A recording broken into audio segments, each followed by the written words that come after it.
No safe games, only straight game. ఎట్టి పరిస్థితుల్లోని 3 నెలల్లో మార్పు తీసుకొస్తాం. గత 11 రోజులుగా మా డాక్టర్ కనిపించట్లేదు, మా పసిబిడ్డ కనిపించట్లేదు, మా పాపని వెతికి తీసుకురండి మహాప్రభు అని తునిలో 2 తల్లిదండ్రులు వాళ్ళ పాప గురించి గగ్గోలు పడతా ఉంటే దాని గురించి హోంమంత్రి గారికి పట్టదు. ఇక సాయి కృష్ణాంశం విజయవాడలో కృష్ణలంక సిఐ నాగరాజు మా కొడుకుని కొట్టి చంపేసి దహనం చేసి పడేశాడు, మాకు శవం కూడా ఇవ్వట్లేదు, మా కొడుకుని తెచ్చివ్వండి అని చెప్పి ఒక తల్లి రోధిస్తుంది.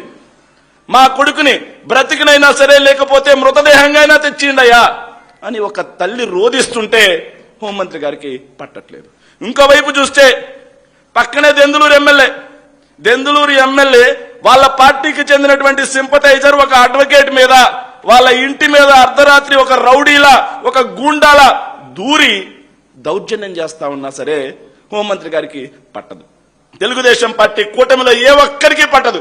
కానీ అదే హోంమంత్రి గారి మీద మాజీ వైఎస్ఆర్సీపీ మంత్రివర్యులు ఎవరైతే ఉన్నారో ఆయన మేకప్ అనగానే తెలుగుదేశం పార్టీలో చిన్న చితక పెద్ద మోటా మొత్తం కట్టగట్టుకుని వచ్చి అదే రాష్ట్ర సమస్య అయినట్టుగా, రాష్ట్రం సంక్షోభంలోకి వెళ్ళిపోయినట్టుగా, రాష్ట్రంలో ఇంకేమీ లేనట్టుగా మొత్తం గగ్గోలు పడుతున్నారు. అంటే నేను నేరుగా అడుగుతా ఉన్న తెలుగుదేశం పార్టీ వాళ్ళని, రాష్ట్రంలో మహిళలు, చిన్నారులు, అదేవిధంగా బడుగు బలహీన వర్గాలకు చెందినటువంటి వ్యక్తుల మానధన ప్రాణాల కంటే హోమ్ మినిస్టర్ గారి మేకప్పే ఎక్కువైపోయిందా? ఇదే నిజంగా ఆంధ్రప్రదేశ్ ప్రజలు చేసుకున్నటువంటి దౌర్భాగ్యం. నిజంగా ఎంతటి దుర్మార్గమైనటువంటి పరిస్థితులు ఉంటాయంటే తెలుగుదేశం పార్టీ వాళ్ళు ఏమైనా మాట్లాడచ్చు, ఎంత నీచానికైనా దిగజారి వాళ్ళు అపోజిషన్ పార్టీ వాళ్ళ గురించి మాట్లాడచ్చు. అంతెందుకు మేము అధికారంలో ఉన్నప్పుడు పవన్ కళ్యాణ్, ఇప్పటి డీసీఎం గా ఉన్నటువంటి పవన్ కళ్యాణ్ గారు అప్పటి మంత్రివర్యులైనటువంటి రోజా గారిని ఉద్దేశించి ఏం మాట్లాడారా? డైమండ్ రాణి ఆ రోజా కూడా మాట్లాడద్దు, డైమండ్ రాణి అని ఆయన మాట్లాడొచ్చు. వైఎస్ఆర్ కాంగ్రెస్ పార్టీ లీడర్స్ అందరినీ కూడా పీకలు పిసికేస్తా, చెప్పులతో కొడతా, చాటలతో కొడతా, తోలు తీస్తా, తాట తీస్తా. ఇంకా మీడియా ముందు నాకు మాట్లాడడానికి కూడా ఇంకొంత భాష అనేది సంస్కారం ఉంది. ఆయనలాగా దిగజారిన వ్యక్తులం కాదు. ఇంకా 4 అడుగులు ముందుకేసి కూడా వైఎస్ఆర్ కాంగ్రెస్ పార్టీ వాళ్ళని తిట్టారు. ఏం చేస్తుందండి విడుదల రజని? ఊరిని మేకప్ వేసి తిరుగుతుందండి. మీ మంత్రి గారు మేకప్ వేసి తిరుగుతున్నారా అని అడుగుతున్నారండి. ఇక బండారు సత్యనారాయణ అనే తెలుగుదేశం పార్టీ అతనైతే ఏం మాట్లాడారు? రోజా గారి గురించి ఒక మహిళా మంత్రి అని కూడా చెప్పడానికి వీలు లేకుండా, సో సంస్కారం విడిచి కుసంస్కారిలా ఆయన మాట్లాడిన మాటలేంది? సభ్య సమాజం సిగ్గుతో తలదించుకుంటున్న మాటలు వింటే ఒక మహిళా మంత్రిని పట్టుకొని బ్లూ ఫిల్మ్లు అయ్యి అని చెప్పేసి నీచంగా మాట్లాడినటువంటి కీచకులు వాళ్ళు కాదా? వాళ్ళకి మహిళల మీద గౌరవం ఉందా? అంతెందుకయ్యా, విజయమ్మ గారిని విజయమ్మ అనే వాళ్ళందరినీ కూడా ఆవిడ ఏం మాట్లాడారో చూసాం, ఎంత నీచంగా తిట్టారో మనం చూసాం. అదేవిధంగా మొన్నటికి మొన్న వైఎస్ఆర్ కాంగ్రెస్ పార్టీ వాళ్ళు గుడ్లు పగలు కొడతారంట.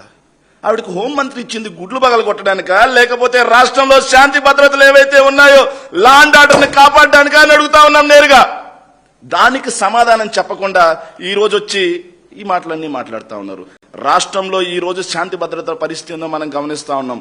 వైఎస్ఆర్ కాంగ్రెస్ పార్టీ వాళ్ళు ఏ ఒక్కరైనా సరే ఒక చిన్న పోస్ట్ పెడితే, ప్రభుత్వానికి వ్యతిరేకంగా ఒక చిన్న మాట మాట్లాడితే ఎక్కడున్నా సరే తీసుకురావడం, అక్రమ కేసులు పెట్టడం, పోలీసులు రెడ్ బుక్ రాజ్యాంగం ప్రకారం వైఎస్ఆర్ కాంగ్రెస్ పార్టీ వాళ్ళని చట్టాన్ని మరి పక్కన పెట్టేస్తారు, బాధిపడేయడం, జైలుకు పంపించడం. కానీ నిజంగా ఈ రోజు బాధితులు ఎవరైతే ఉన్నారో, మర్డర్లు జరుగుతున్నా, మానభంగాలు జరుగుతా ఉన్నా, గంజాయి సరఫరా జరుగుతా ఉన్నా, మచ్చుమరిలో ఒక బాలిక కనిపించకుండా పోతే 2 సంవత్సరాలైనా సరే ఆ బాలికని వెలికి తీసి ఇవ్వలేదు కదా, దాని గురించి హోంమంత్రి కిక్కురు మనకుండా ఉంటారు. మరోవైపు రాప్తాడు నియోజకవర్గం 7 గుర్రాలపల్లిలో 9వ తరగతి జరిగేటువంటి మైనర్ బాలిక మీద తెలుగుదేశం పార్టీ నాయకులు కీచకుల్లా గ్యాంగ్ రేపుకు పాల్పడి ఆ ఆడబిడ్డ మైనర్ బాలిక గర్భం దాలిస్తే దాని గురించి మహిళా హోంమంత్రి నోరెత్తరు. ఇంకోవైపు చూస్తే గుంటూరులో నజీర్ అనే తెలుగుదేశం పార్టీకి చెందినటువంటి ఎమ్మెల్యే ఆగడాల గురించి మహిళా హోంమంత్రి గారు ఎక్కడా నోరెత్తరు.